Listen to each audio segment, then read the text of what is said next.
Nike athletes, okay?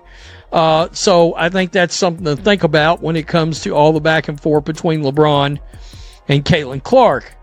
Also, looks like there's going to be a change, and some might call it a big Nobody could have predicted the storm brewing around this iconic moment. Just one look at the reaction captures the entire drama without a single word spoken. While multiple top athletes were the same number, Caitlin Clark is suddenly expected to give up her legendary 22. Pause and let that reality sink in. This isn't merely a number on a jersey, it represents dominance in women's basketball over the past 2 years. Fans in Iowa even tattooed it on their bodies, and it propelled record-breaking merchandise sales across the WNBA. Now, in a move igniting non-stop controversy, she's being asked to part with it for Team USA's training camp, scheduled to kick off this December in Durham, North Carolina. To be made that Indiana Fever superstar Caitlin Clark's 22 is the most recognizable number in women's sports right now. I don't think there's even I don't think it's arguable at all. I just think when you think of far and away women's sports, jersey numbers, to be real, I mean, what is, I think Sophie 8, I guess, maybe? But other than that, I have no idea. It's just Caitlin Clark at 22. The story truly flips when you start connecting all the hidden threads. Aya Wilson, one of the league's most unstoppable stars, proudly dons number 22 for the Las Vegas Aces. She's a two-time MVP, already shaping a career that seems destined for the Hall of Fame. Cameron Brink wore 22 for the Sparks before her devastating injury, and long before any of them, Sheryl Swoopes had etched that number into basketball history. Here's the twist that makes this situation so fascinating. Outside of the most die-hard basketball fans, very few realized these players shared the number until Caitlin Clark catapulted it into the cultural spotlight. She didn't simply wear 22, she turned it into one of the most iconic jerseys in all of women's sports. And this isn't just hype. The explosive rise in merchandise sales and the massive surge in social media buzz over the past 18 months proves it, backed by undeniable data. There's no arguments with that. I mean, come on. But she certainly has become synonymous with 22, dating back to her historic college career at the University of Iowa and through her WNBA career. Clark isn't the only WNBA star to don the number. Aces forward and two-time reigning WNBA MVP A'ja Wilson is also well known for wearing number 22, as does Sparks center Cameron Brink. Sheryl Swoopes is also known for wearing that number during her iconic Let's lay this out plainly, because too many people missed this critical detail. Before any of this controversy even emerged, the average fan couldn't casually tell you Aya Wilson's jersey number. Nobody was rushing to buy a Cameron Brink jersey simply because of the digits she wore.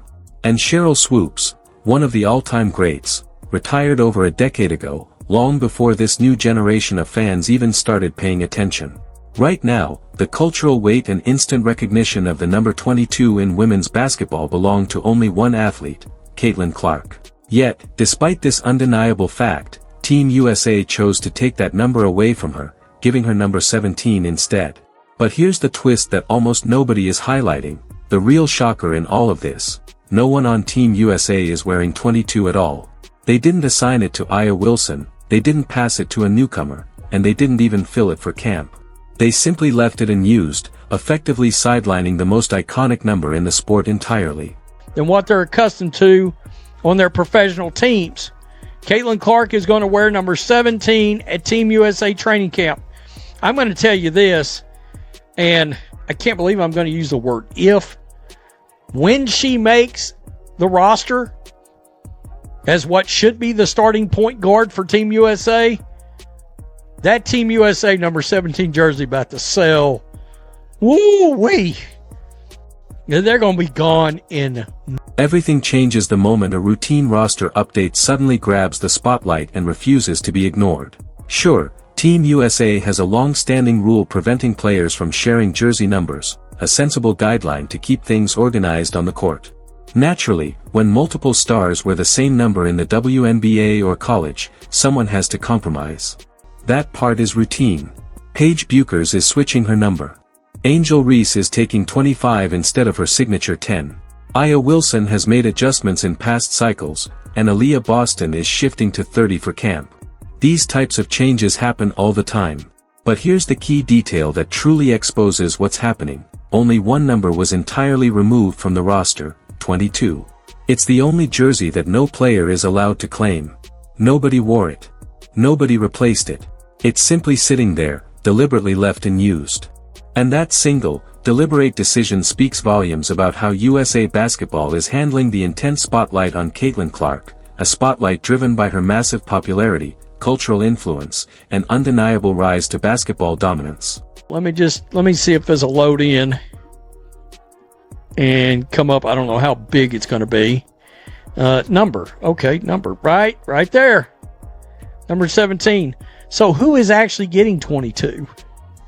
Is anybody getting 22? Nobody. Step back for a moment, and the entire scenario starts to look less like basketball and more like a carefully choreographed political balancing act. If Team USA had handed the number 22 to Aya Wilson, a two-time MVP and one of the most celebrated players of her generation, it would have instantly signaled that the hierarchy is clear and the established superstar takes precedence. That would have been the safest, most predictable choice, and honestly, almost no one could have argued against it. But giving 22 to Caitlin Clark, the athlete who transformed that number into a modern cultural icon, would have sent a completely different message. It would position her as the new face of Team USA before she even secured a permanent spot. That move likely would have sparked tension among veteran players who already feel the media and the league give Clark more attention than she has fully earned. Instead of choosing a side, USA Basketball went with a third, unexpected option. They gave the number to absolutely no one. They left it blank, forced every player to switch, and removed 22 from the equation entirely. It's the diplomatic, neutral zone approach, the safest way to navigate a situation loaded with tension, egos, and high stakes. This choice highlights just how delicate things are for USA Basketball right now. They can't risk upsetting the veteran players who have carried the program for over a decade, but they also can't ignore the fact that Clark is the main reason millions of new fans are suddenly tuned into women's basketball. Even so, it's going to feel strange seeing Clark wear 17, and you can bet someone, somewhere, already spotted it as a golden marketing opportunity just waiting to happen. Take a step back, and the social media reaction alone turns this story into a full-blown spectacle. LeBron James shared a series of photos and clips on his Instagram, and Caitlin Clark didn't waste a second before responding. Fans immediately screenshotted her reply, and it spread across social platforms like wildfire in just minutes. But this is where the marketing side of the story gets really fascinating. That brand new Team USA jersey featuring Clark's name and the number 17 on the back. It's going to vanish from shelves almost instantly. Not in a few days, but in mere hours. And the reason is clear, Clark's supporters aren't fixated on the number stitched onto her uniform. They're invested in her, the athlete who has completely transformed the landscape of women's sports and captured the attention of millions.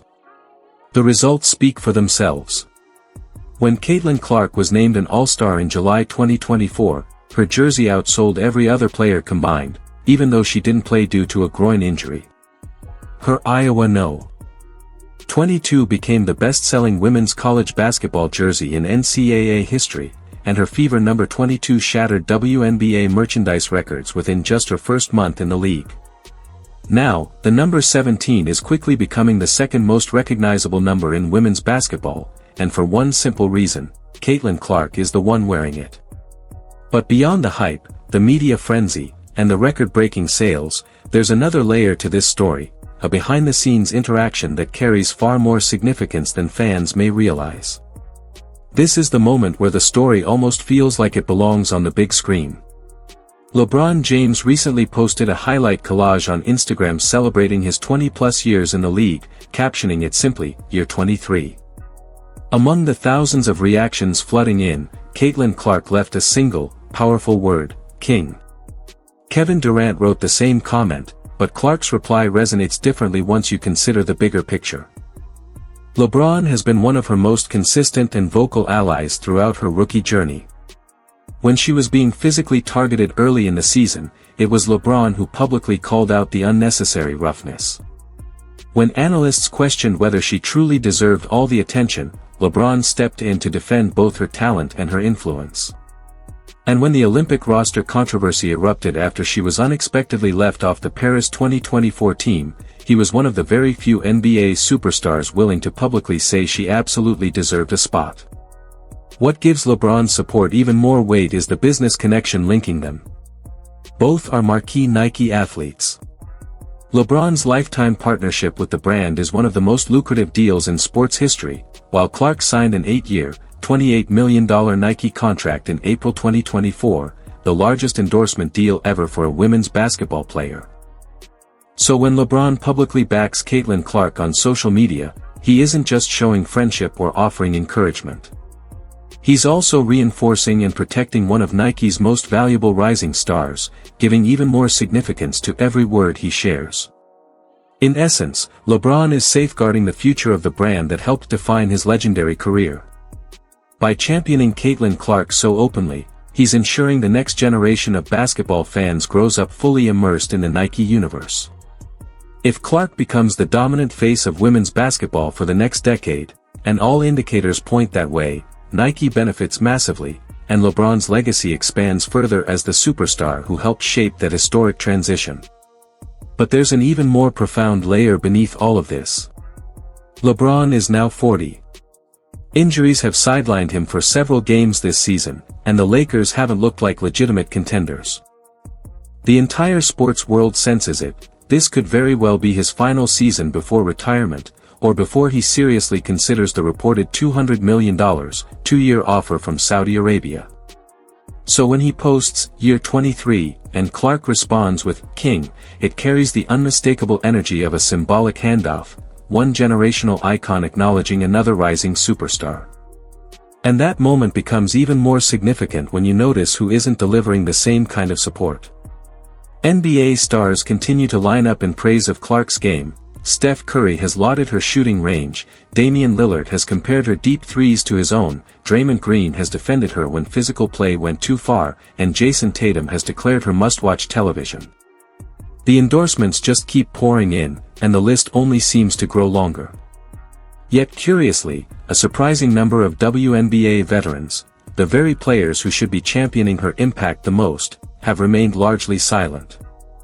These are the athletes whose league is seeing a surge in ratings, ticket sales, and visibility directly because of the attention Caitlin Clark generates.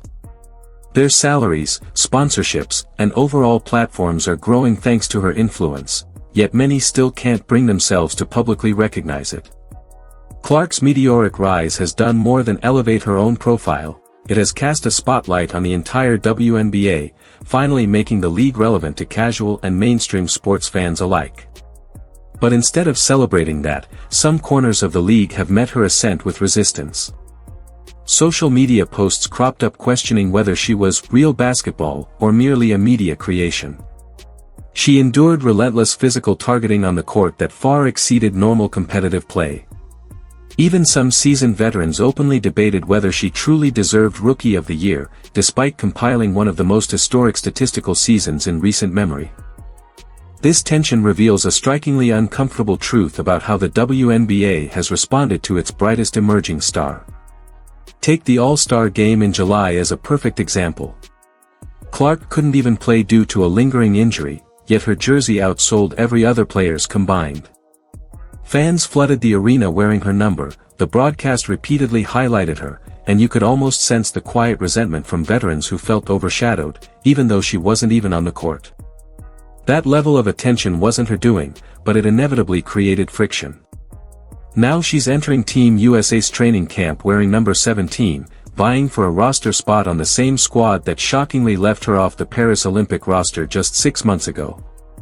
Meanwhile, A'ja Wilson, the two-time MVP whom some veterans believe deserves more recognition than Clark, will sport a completely different number, highlighting the complex dynamics and subtle politics Clark must navigate as she rises to the top. On the same Team USA roster, Angel Reese, Caitlin Clark's well-known college rival, often compared to her by fans, will also be switching to a new jersey number. Meanwhile, USA Basketball continues to carefully avoid making any symbolic statement by leaving the legendary number 22 completely unused. This training camp promises to be fascinating not just for the on-court competition, but for the underlying dynamics and politics quietly unfolding behind the scenes. From a pure basketball standpoint, Caitlin Clark should be the starting point guard without question. Her court vision is elite, her shooting range unmatched, and she possesses a rare ability to create offense seemingly out of nowhere. Those skills translate perfectly to the international stage. Yet the bigger question looms: will she actually earn that opportunity, or will veteran preferences and internal politics push her off the floor? One thing is perfectly clear: the number on Caitlin Clark's back doesn't matter to her fans. They'll buy the number 17 jersey, tune in to every game, and support her unconditionally. Yet symbolically, it carries weight. For a league that has long struggled to capture mainstream attention, Clark represents a rare, once-in-a-generation opportunity to deliver a superstar to the forefront. Instead of rallying around that potential, and instead of every veteran celebrating the visibility and growth she brings to women's basketball, resistance still lingers, a stark reminder of how complicated success can be in a league still carving out its place in the broader sports world. Even with all her accomplishments, some critics continue to question whether Caitlin Clark truly deserves her massive popularity, as if an athlete has any control over how many fans they inspire. LeBron James understands it. Nike understands it. NBA stars understand it. Casual sports fans across the globe understand it. The real question is whether the WNBA establishment will finally recognize and fully embrace this unprecedented moment before the opportunity slips away. True generational talents like Caitlin Clark are incredibly rare. When they appear, the league builds around them. They celebrate them. They don't force them to give up an iconic number and leave it unused for no one. So yes, she'll wear 17 at Team USA camp, and if history is any guide, she'll turn that number into yet another symbol of greatness. When those jerseys sell out in record time, it might finally dawn on the WNBA just how transformative this moment truly is. Now it's your turn, what do you think? Should Caitlin Clark have been allowed to keep number 22? Drop your thoughts in the comments below, smash that like button, and hit subscribe for all the latest updates, highlights, and deep dives on women's basketball. We want to hear your voice and see how you feel about this historic moment.